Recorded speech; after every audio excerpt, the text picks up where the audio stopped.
마지막 보루인 백두대간이 타고 있었다. 백두산에서 1600km를 내달려 귀와 모든 산과 강을 거느리며 존재케 하던 한반도의 등줄, 그 백두대간이었다.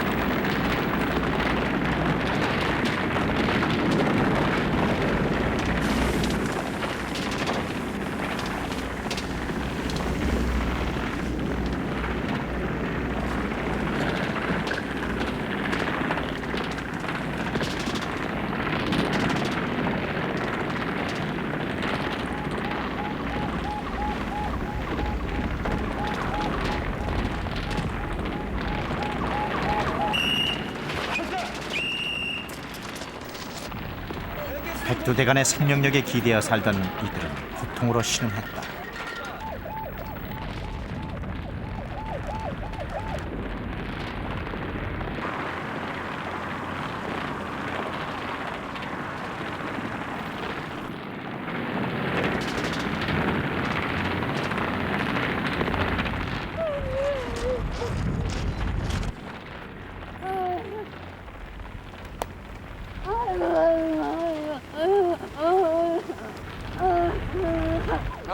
우리 집에.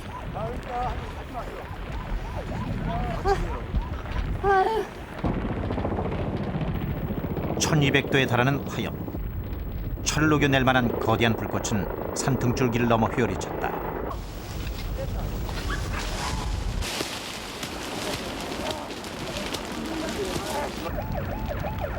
그곳엔 외마디 신음조차 내지 못한 채 화마 속에 타 죽어간 보이지 않는 우수한 생명들이 있었다.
일간의 악몽이 끝난 지 이틀 후 자욱한 안개 속의 백두대간.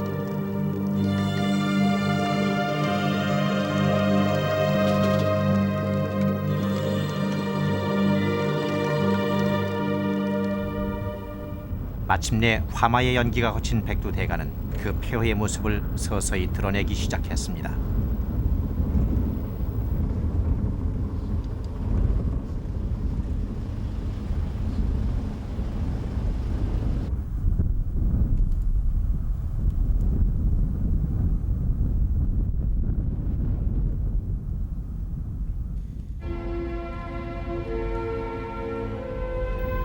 이제 이곳은 무서운 침묵만이 흐르고 있습니다. 너무나 당연스럽게 여기던 생명의 소리들은 모두 사라졌습니다. 타버린 나무들의 무덤, 새와 짐승들의 죽음들.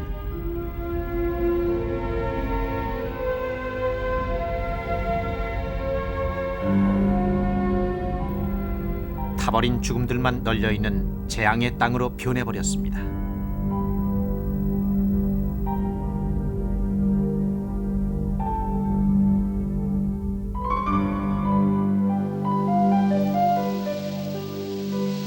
그러나 불이 나기 전만 해도 백두대간의 줄령을 따라 서쪽으로 방향을 틀면 만나게 되는 해발 1300m의 높은 정상과 깊은 골짜기. 바라만 보아도 경외감을 품기에 충분한 두타산은 각종 희귀 동식물의 보고였습니다.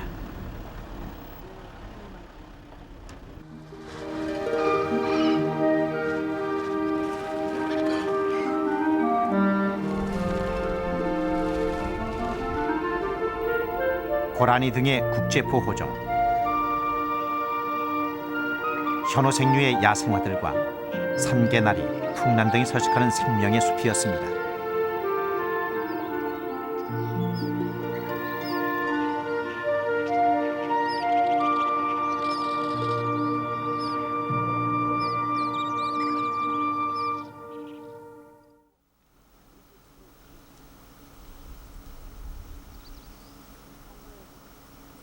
숲이 우거진 은밀한 서식처에서 흙먼지에 있는 잿빛 상처로 남은 산하. 취재팀은 먼저 삼척의 두타산 자락부터 찾아보기로 했습니다.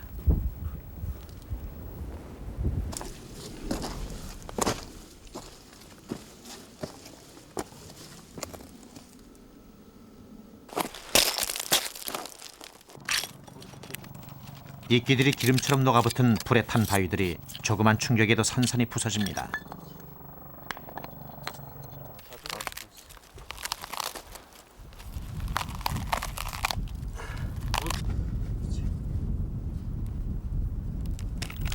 나무와 함께 타버린 벌레들. 소나무의 두꺼운 숲이조차 보호막이 되지 못했습니다.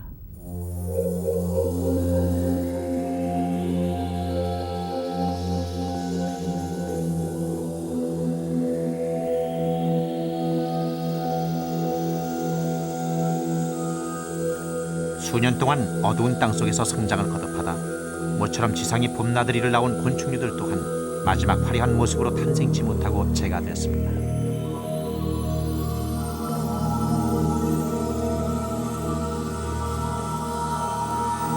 무르익어 가던 녹음. 4월의 봄들은 그렇게 불타버리고 말았습니다.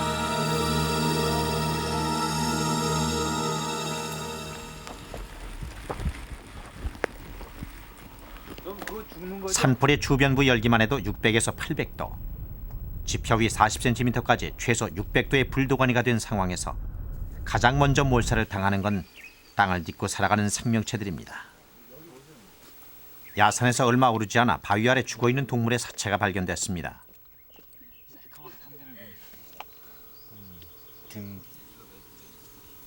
땅꾼들의 사냥으로 오래전부터 마을 인근 야산에선 모습이 사라진 5, 6년 된 능구렁이.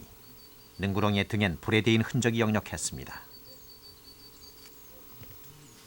이제 다 쓰니까 단면이고 이게 여기 이쪽이 이제 대인 거죠. 이게 되고 이 뱀 이름이 뭡니까 이게? 이 능구리라고 합니다. 아 능구렁이요. 이게 뭐 독이 있는 겁니까? 독은 없습니다.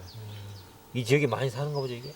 이제 이런 지역으로 이제 좀 대부분 많이 좀 산다고 봐야 되겠죠.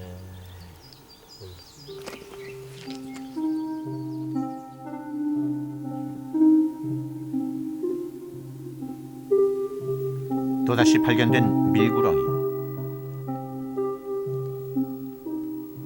밀구렁이의 몸은 S자로 구부러진 채 타 있었습니다. 느린 직선과 빠른 S자로 이동하는 뱀류. 사력을 다해 도주했을 밀구렁이의 모습이었습니다. 멀리가 아주 형체를 알아볼 수 없는 것.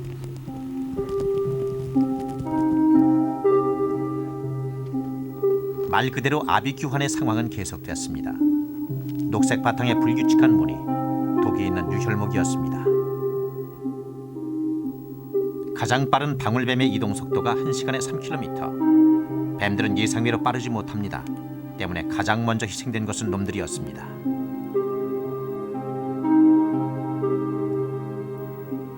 산속으로 좀 더 깊숙이 들어가자 우거진 숲불에 가려져 보이지 않았던 두더지 구멍들이 훤히 드러나 있습니다.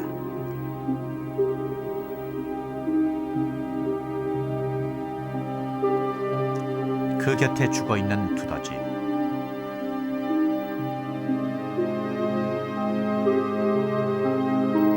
보통 산불은 열기가 땅속 5cm까지 영향을 미치는 것으로 알려져 있습니다. 그러나 이번 산불의 경우는 그 2배인 땅속 10cm까지 뜨겁게 달궜습니다. 행동이 느려 가장 큰 피해가 예상됐던 두더지. 뜨거운 땅에서 수물구멍을 팠을 두더지의 발톱은 놈의 생명을 지켜줄 수 없었습니다. 희생은 땅 아래 동물들에 그치지 않았습니다.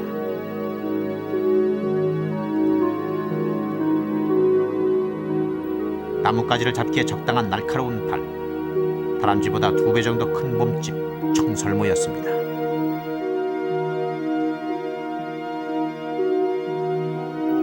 대부분 나뭇가지 위에서 생활하는 움직임이 빠른 청설모 또한 불길을 피할 수는 없었습니다. 이게 이 같죠? 이 토끼 이. 예, 토끼 예. 이거 앞니빨이고 예. 여기 안에 어금니. 타버린 잿더미 속에서 앙상하게 뼈를 드러낸 토끼의 두개골 또한 발견됐습니다. 토끼가 그대로 보이네, 위에 이빨이.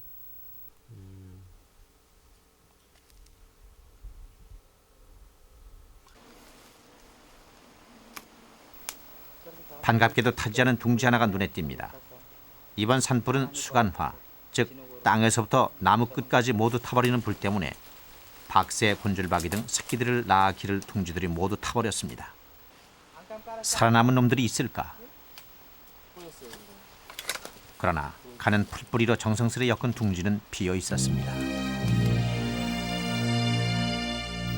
둥지를 떠나 죽어있는 어미새. 가장 먼저 숲의 위험을 알리는 새들 또한 위험을 피하진 못했습니다.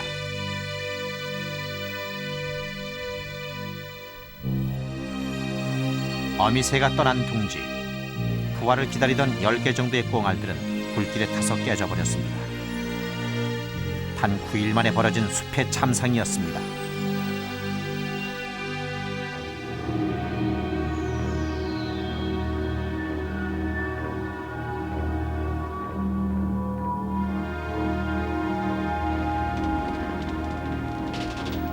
(3월) 말부터 전국으로 확대된 건조주의보 속에서 50일 가까이 계속된 봄 가뭄. 비를 기다리던 지난달 7일 새벽 1시 산불이 발생했습니다.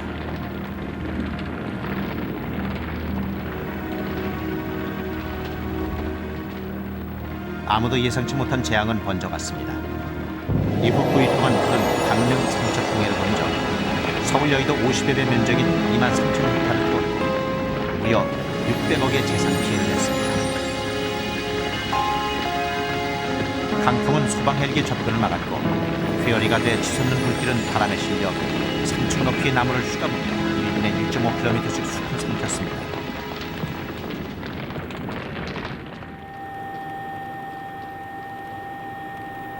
마침내 허리가 끊겨버린 백두대간. 볼썽사나운 모습을 드러낸 완만한 능선.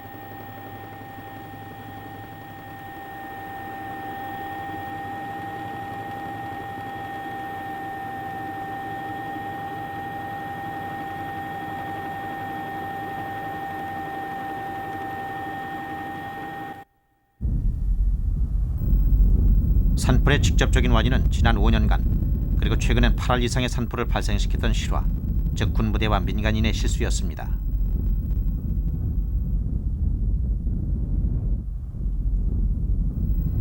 그러나 산불이 이렇게 대형화된 원인은 백두대간의 대표적인 식생이 소나무이기 때문입니다.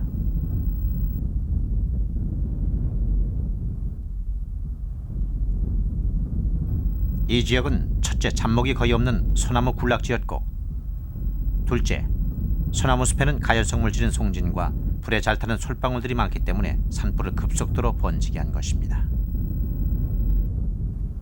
송지죠 이게. 예. 예? 이게 송진. 예. 지금 많이 봉량이 되거든요.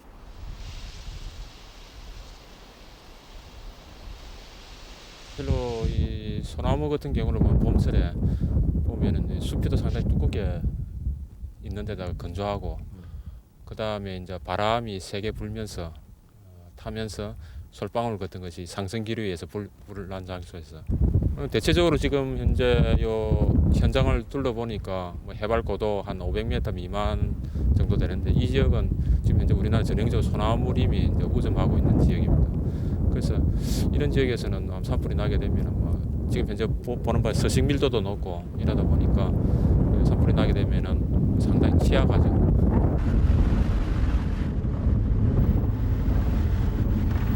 소나무뿐만 아니라 식물의 식생에 있어 가장 중요한 것은 생명체를 품어 자라게 하는 흙. 그러나 동물뿐 아니라 흙 또한 죽어가고 있습니다. 불 붙는 역할을 한 거죠. 봐주는 우리가 있어요. 지난 96년에 이어 올해 또다시 산불이 발생한 고성 운봉산 지역. 한눈에도 이것은 아무것도 잉태시킬 수 없는 불임의 땅이었습니다. 하여튼 이게 경사도가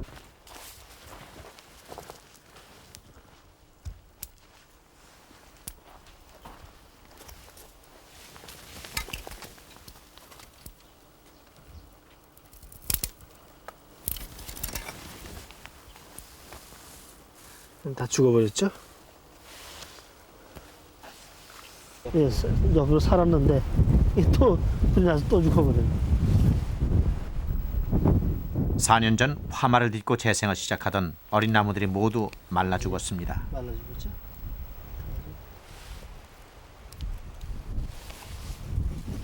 이게 차불 넣어도 이게 다 퍼지지 않는다고요.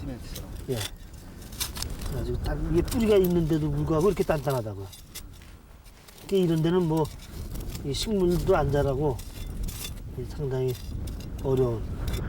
어지간하면 이 개미라든가 이런 것이 보일만도 한데 여기 뭐 한 30분 동안 돌아다녀봐도 개미 한 마리가 없어요. 산이 살아나는 데 가장 중요한 것은 땅의 유기물과 미생물. 그러나 이것은 벌레 하나 기어다니지 않는 메마른 땅이었습니다. 여기서 표본을 하지는 않는 거지. 그래서 생명체들이 같이 존재하는 그런 삶의 터전이거든요. 근데 이제 그 많은 생명체들이 먹고 사는 것들이 주로 이제 이 유기물들이란 말이죠. 그래서 이제 유기물, 특히 이제 지표에 유기물들이 낙엽 같은 게 쌓이고 그러면 그것이 이제 분해한단 말이죠. 가장 그 미생물의 중요한 기능이라고 하는 것은 바로 분해자로서의 기능입니다. 그 유기물들을 갖다 분해하면서 이 토양을 갖다가 부드럽게 하고 아주 그 풍부하게 만드는 그러한 것인데 이게 산불이 난다거나 그래서 그 유기물층이 없어지고 그러한 생물들이 살 수 있는 터전이 줄어들게 되면 자연적으로 토양의 생태계는 악화가 되는 것으로 볼 수 있는 거죠. 땅의 생명력을 앗아간 산불. 흙의 회생 가능성을 알아보기 위해 토양 유기물층 분석을 시도했습니다.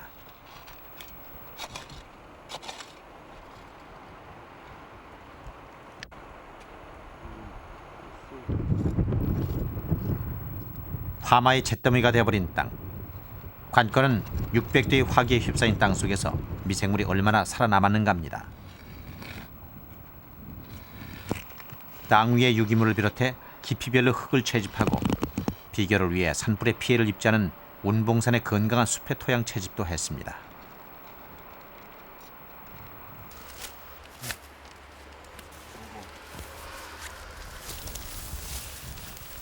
산불의 피해는 외견상으로도 확연했습니다. 정밀 실험에 들어가기 전 현미경으로 관찰해 보았습니다.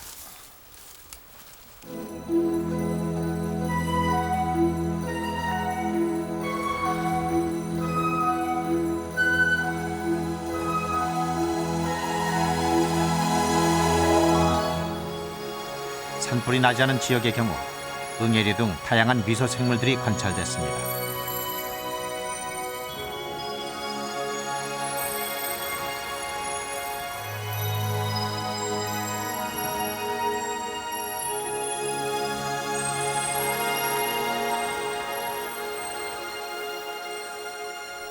그러나 산불이 휩쓸고 간 흙 속에는 생명의 움직임이 전혀 없습니다.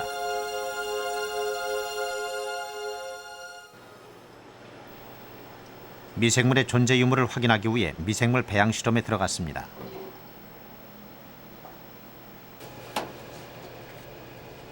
이른바 유기물이 많은 층은 표피로부터 1cm 정도. 이 정도의 두께 토양층이 만들어지는 데만 최소 300년에서 1000년의 시간이 걸립니다. 유기물층 속의 생명인 미생물은 낙엽 속의 유기물을 분해해 영양분으로 만드는 역할을 합니다. 일주일 동안의 배양 뒤 건강한 숲은 사상균 등 미생물들이 확인됐지만 산불이 난 지역엔 그 어떤 생명체도 발견되지 않았습니다.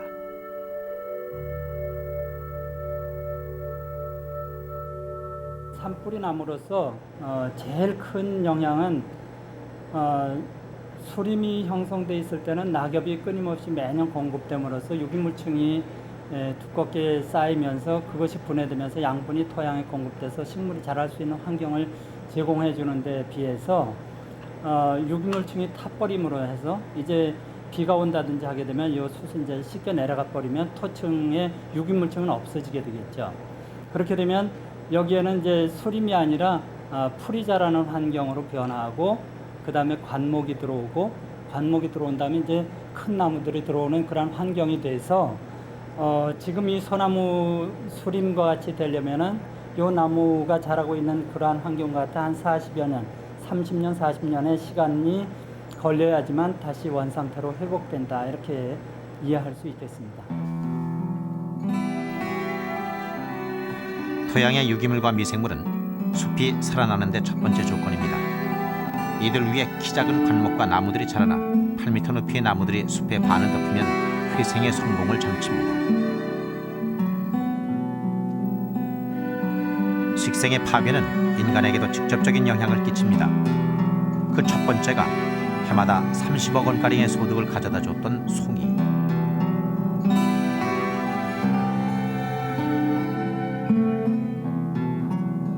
소나무가 대거 피해를 당하면서 수확이 불가능해졌습니다.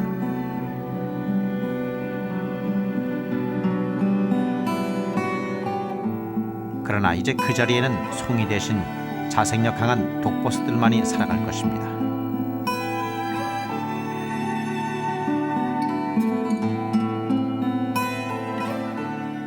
일단은 버섯이라는 것 자체가 썩히면서 나는 것들이 대부분입니다. 그러니까 좀 일단은 좀 다양해질 수 있는 그 소지가 좀 있습니다. 왜냐하면 맨 처음에는 산불이 나고 난 다음에 거기에 좀 그 산불 나고 난 남은 것들 좀 이런 게 있으면 그게 유기물 함량이 좀 높아지거든요. 거기서 좀 더 발달은 잠깐 되지만 궁극적으로는 일단 한 4년 정도 올라갔다 다시 떨어지는 그런 패턴이 좀 나타날 거고요. 반면에 이제 송이나 이런 것처럼 공생하는 버섯들이 있습니다. 이런 것들은 일단 같이 사는 나무가 있어야 되는데 그런 게 없어지면 뭐 기약이 없는 경우도 있고, 그다음에 나무가 이제 힘이 좀 약해졌다 다시 세지면 좀 건강해지면 그때쯤에 다시 나오는 그런 수가 있습니다.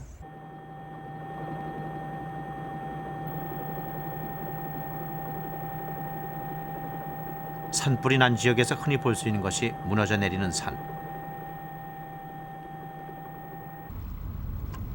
땅 속에 유기물이 없어지고 미생물이 죽어버려 풀과 나무가 자랄 수 없는 땅. 그래서 산불이 휩쓸고 간 곳에서는 필연적으로 발생하는 것이 산사태 우려.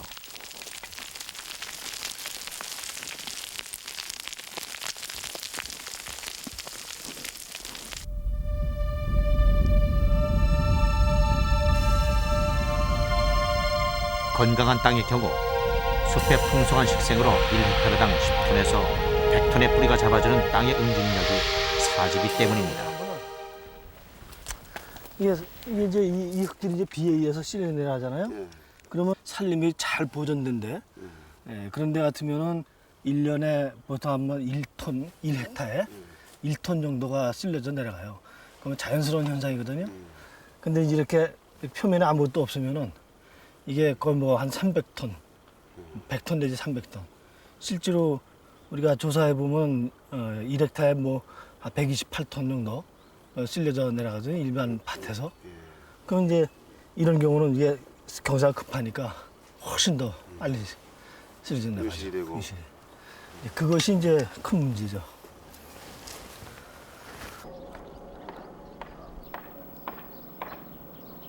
서른여섯 채의 가옥과 인근 야산에 소나무와 잡목이 모두 타버린 고성군 주강면은 완전히 폐허가 되어버렸습니다.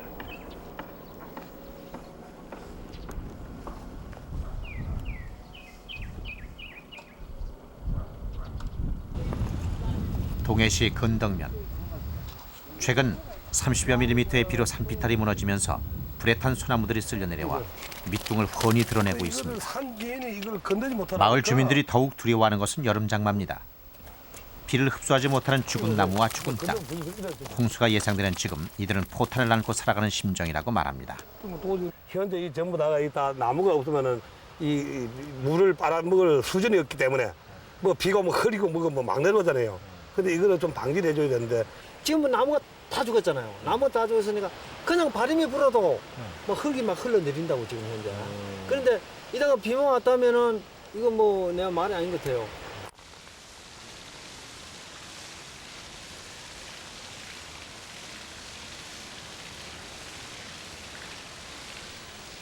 마을 사람들이 두려워하는 비가 내렸습니다.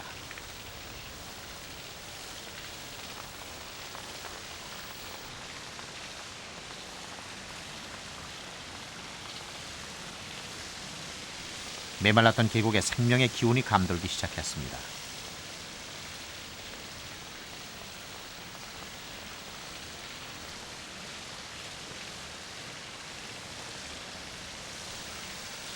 그래서 취재진은 계곡에 살던 동물들을 찾아보기로 했습니다.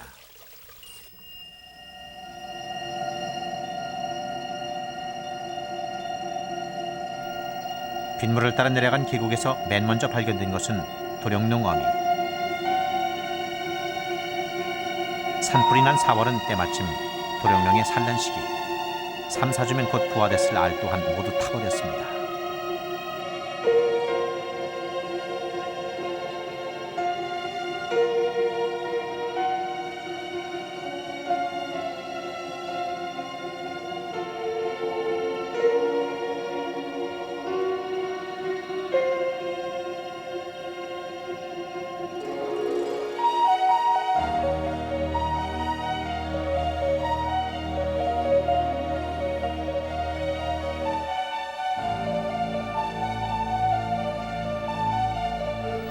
계곡의 물속에서 살기 때문에 산불의 열기를 어느 정도 피할 수 있는 수소 동물들. 그러나 이들의 희생 또한 컸습니다. 7수 이상의 아주 맑은 계곡에서만 사는 가재. 온몸을 둘러싼 딱딱한 껍질도 불길을 피할 수는 없었습니다.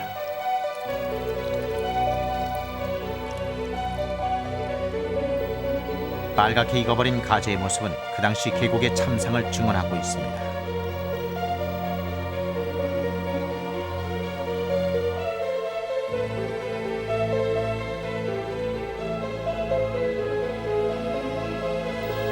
가재가 살았던 맑은 계곡은 이제 불길에 잘려진 나무들에 막혀 근근히 그 명맥을 유지하고 있습니다.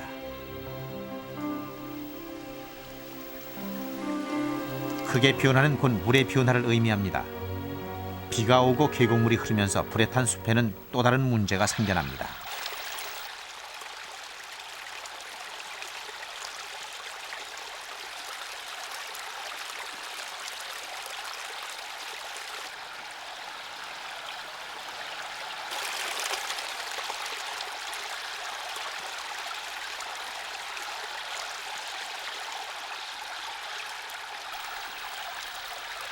비에 쉽게 내린 잿물이 계곡에 또 어떤 변화를 가져올지 궁금했습니다.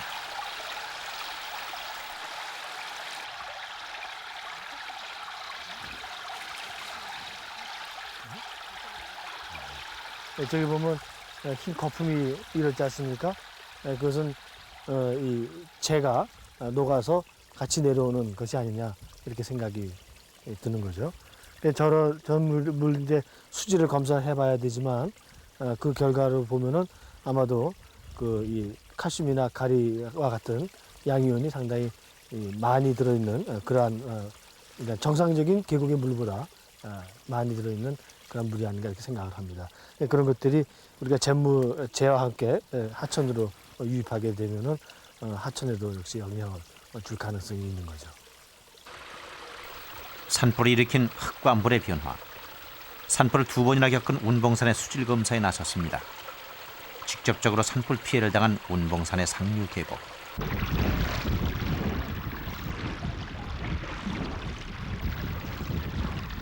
그리고 상류 계곡의 잿물들이 흘러들기는 하나 아직까진 영향이 많지 않은 하천 유역의 물을 채집했습니다.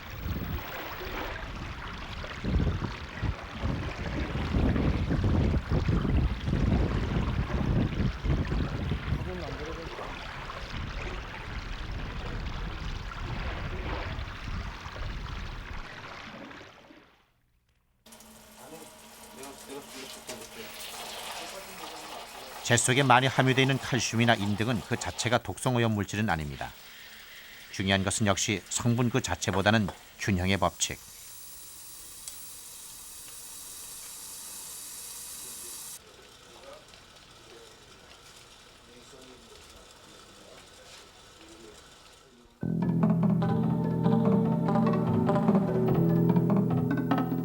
실험 결과 산불 지역에서 대거 검출된 칼슘, 마그네슘 등의 물질이 과할 경우 하천의 부영양화가 돼 물이 탁해집니다.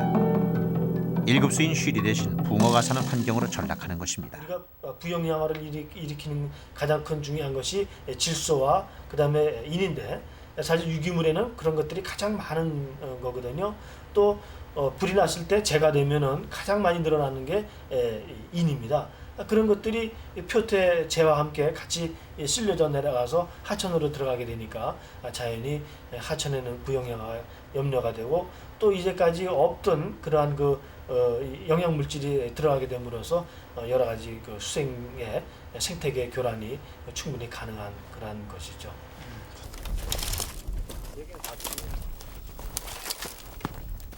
숲의 앙상한 속살을 드러내게 한 불길과 빗줄기. 모습을 감추고 있던 인간의 이기심 또한 드러났습니다. 이제 산에 있는 산토끼를 잡기 위한 올무입니다. 이제 이거 쌍올무라 그러는데 이 나무가 4말뚝이 박혀 있는데 한 군데에 이제 하나씩 올무를 설치하게 됩니다. 이렇게 들어가고 이렇게 들어가고.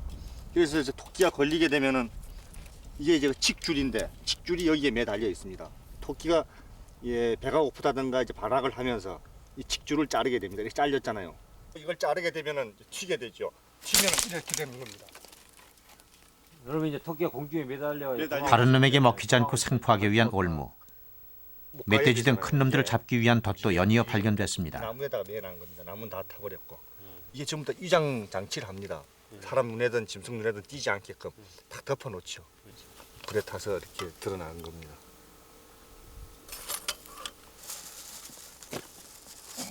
양발로 해야 되고 이건 되게 이제 큰 동물들을 사냥감의 발목을 잡는 덫의 톱니는 발목을 자를 정도로 강했습니다. 오소리 잡으려고 설치한 덫입니다. 그다음에 이제 짐승들이 발 밟게 되면 이렇게 탁 치겨버리죠.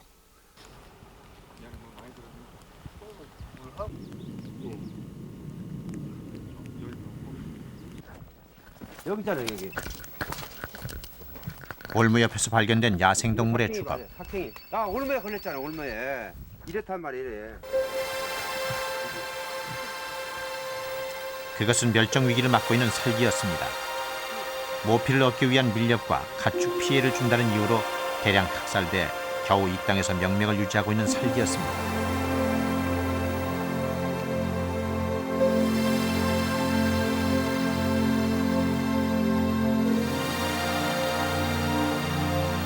산토끼와 심지어 사슴새끼를 먹이로 하는 살근, 살을 파고드는 올무의 예리한 철사에 걸려 있었습니다.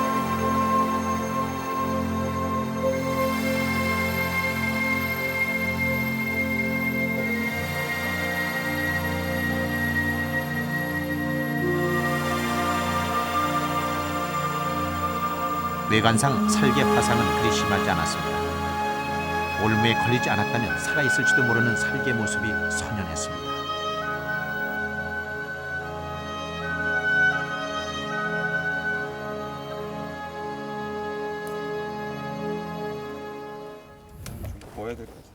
몇 cm 정도 됩니까? 선이?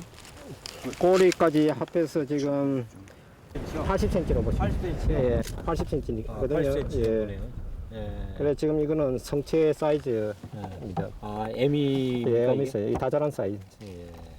한 30 가까이 되는데 이게 이제 동물의 키높이라고 그러거든요. 그래서 지금 사기 세계적으로 그 워싱턴 조약에서 세계적으로 사라져가는 그 생물종 중에 한 종으로 그 지금 보호종으로 지금 지정돼 있고 우리나라 환경부 그 멸종위기 야생동물 종 중에서도 보호종으로 지금 지정돼 있습니다. 그런데 이 사기에 대해서 일본에서는 지금 절멸 위기고요. 그런데 이 사기에 대한 지금 현재 우리가 알고 있는 지식이란 게 전혀 없어요.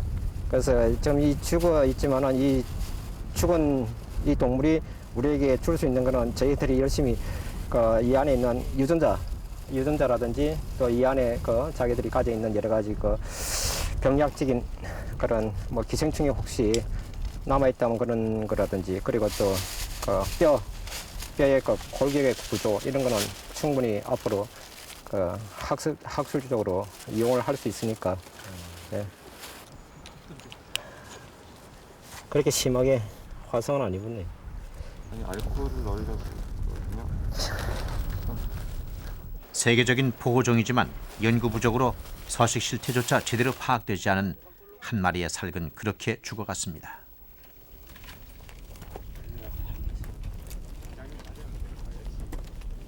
국장님이 가자는 대로 가면 되지 뭐. 이게 지금 중요한 게 가만히 검토를 해봐요. 이게 나머지 또 다른 올무에 걸린 메토키. 죽음의 유인 장비들로 그리고 다시 산불로 이 땅의 야생 동물들은 생명의 위협을 받고 있었습니다. 우리가 그 동물을 갖다가 잡아서 죽여가지고 어떤 뽑아내는 것만 하는 게 아니라 이런 하나하나의 이런 그 조그마한 흔적이라도 여기서 충분히 그 동물의 여러 가지 정보를 알 수가 있습니다. 규정한 자료가. 이게 이 뒤에 철조망은 내 생각에는 이게 자기가 살기 위해서 이게 저 뒤 철조망을 튀어넘은 것 같아요. 넘고 나서 우리가 이제 불나는 날 이게 저쪽을 넘었다 이거죠? 고라니를 보호 중이라는 어디가 소식이 모르겠나. 들려왔습니다. 뒤에 철조망 넘고 튀어넘은 인간을 꺼려 우거진 숲에 몸을 숨기는 고라니. 인간의 영역에서 발견됐다는 것이었습니다. 이 안으로 못 들어오고 이제 여기까지는 우리가 열리면서 이제 이렇게 지나자고 했거든요. 근데 고라니가 이제 저기 철조망 넘고 나서 이게 배이 이렇게 쭉쭉 하다가 저쪽 도망가다가 보니까 이제 이 하수구 있잖아요. 그게 빠져나오려다 하수로 빠진 거지. 빠져 있는데 이게 상당히 이 깊이가 좀 상당히 깊이가 있거든요. 지금 이게 거의 한 5m 정도? 한 4, 5m 되겠네요. 이 빠져가지고 이 다리가 이제 완전히 이제 부러진 것 같아. 부러지고 이제 이 얼굴도 이제 피가 나고 그런 상태에서 꼼짝없이 있더라고. 그래서 내가 불러가지고 이제 직원들하고 불러가지고 요거를 이제 자루를 해가지고 자루 하나 밑에 놓고 올개미로 해가지고 자루 속에 넣었어요. 넣어가지고 이제 끌어들였지. 끌어들이고 이게 동원시청에 이제 연락을 했어. 그러면 넣고 이러면 또 되는데. 빼먹긴. 오옴이라 불리는 위턱의 송곳니로 야생에서는 어린 싹과 나무 뿌리를 캐먹었을 고라니. 얼굴은 여전히 두려움에 떨고 있습니다.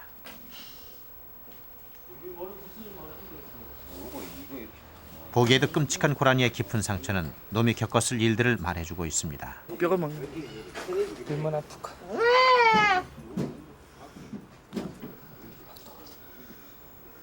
피해가지고 산불을 피해 철조망을 넘었지만 막상 인간에게 다가서지도 떠나지도 못하며 철조망 주변을 배회했던 고라니. 아, 그게 신고가 들어와가지고요? 신고 들어와서. 이 화상.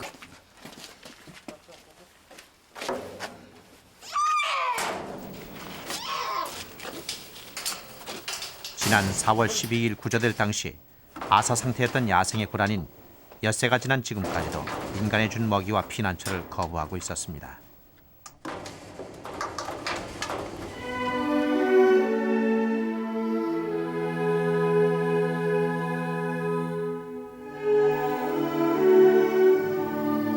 다음 날 고라니가 끝내 죽고 말았다는 안타까운 소식이 전해졌습니다.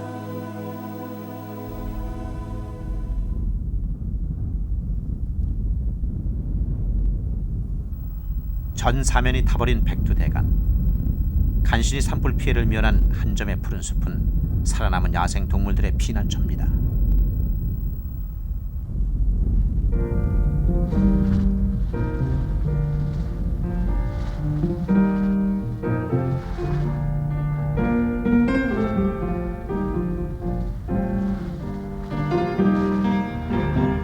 지난 4월 23일엔 도쿄처럼 처음 태어났던 곳을 멀리 떠나지 않은 고라니, 그리고 다람쥐 등 반가운 모습들을 만날 수 있었습니다.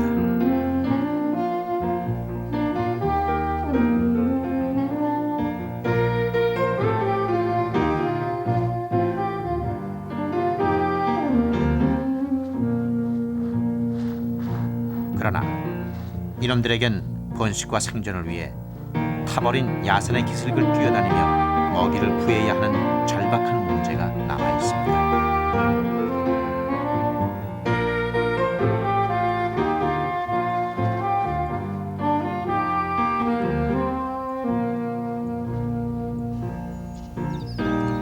지금 보시다시피 이 전 사면이 전체가 다 지금 불에 탔습니다. 보시다 쭉 돌아 다 탔잖아요. 안 보이는 곳이 없잖아요. 탄 곳이. 남아 있는 곳이 이렇게 조금씩 남아 있습니다. 부분 남아 있으니까 야생 동물이 그 넓은 이제 서식지에 살다가 저기에 모여 있습니다. 지금 보이는 조그마한 꽃들에 모여 있어 가지고 아마 생태계에 큰 교란이 일어날 것 같은 우려가 생깁니다. 아무래도 먹이가 이제 좀 부족하다가 그런 현상이 거듭나니까. 그렇죠. 아마 초식 동물이든 뭐 육식 동물이든 간에 먹이 사슬이 좁아졌으니까 거기에서 아마 문제가 발생하지 않겠습니까?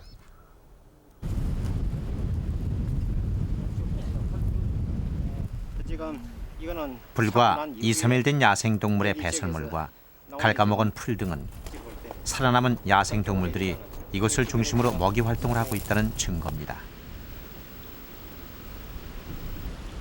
이거는 지금 자라고 있는 걸 쥐들이 와서 이렇게 갉아가지고 넘어들어서 먹은 거죠. 하나의 그 사막화된 지역에 오아시스와 같은 역할을 해줘요. 그래서 많은 동물들이 지금 이 지역에 몰려들어서 이 지역에 있는 식생들, 먹거리를 가지고 동물들이 살 수 있는 그런 거 안정된 공간을 지금 형성하고 있죠.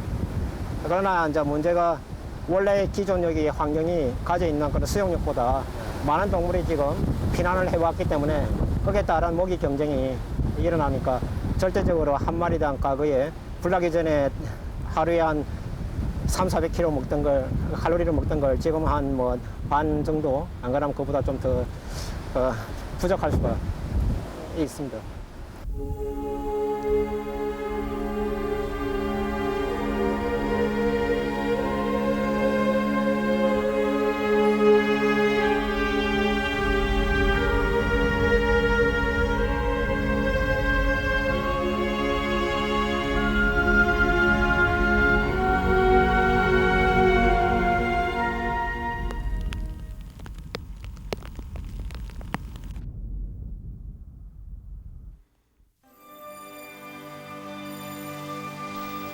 큰 나무들이 모두 타버린 황폐한 죽음의 땅.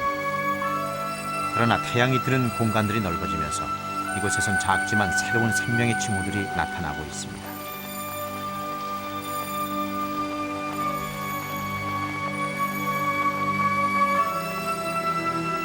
간신히 살아남은 종자들이 싹을 틔웁니다.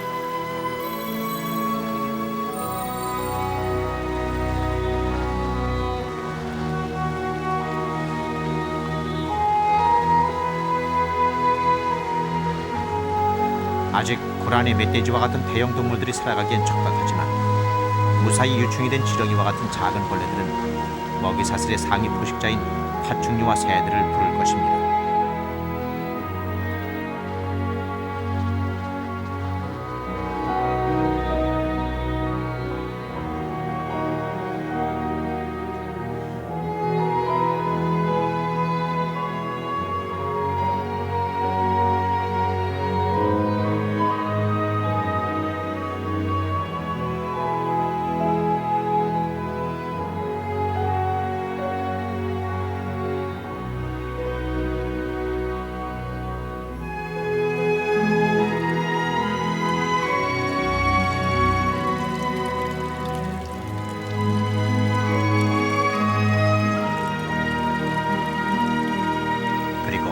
타다 남은 도룡넴 알도 일부는 부화할 수 있을 것입니다.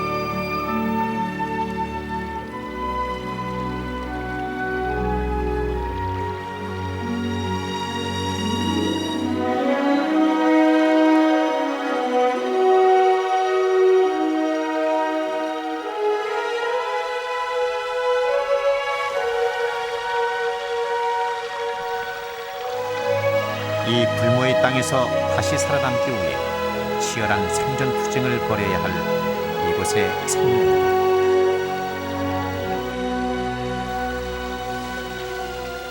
그러나 인간의 실수로 한 번 파괴된 생태계가 다시 살아나려면 50년, 아니 그 이상이 걸릴지 모릅니다.